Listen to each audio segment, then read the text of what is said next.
In this video, we're going to show you how to diagnose the idler pulley in your dryer. So when looking at your idler pulley, what you want to do is make sure that it spins nice and free. If it's stiff or binding at all, you're going to want to see what's taking place. If it's just some threads and stuff caught around it, that's one thing. If it's just a little bit of gunk and you can remove that and it turns free, that's great.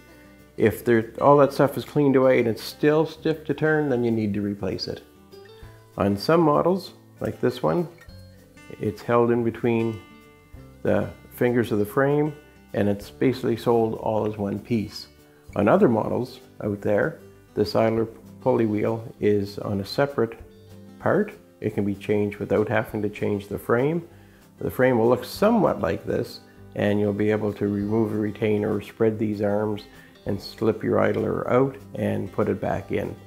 One of the main things you'll notice when these are getting bad is they'll start to squeak while the machine is running, and they'll start out sounding like a little bit of birds chirping, and then they'll just get a louder squeal for the whole length of the cycle.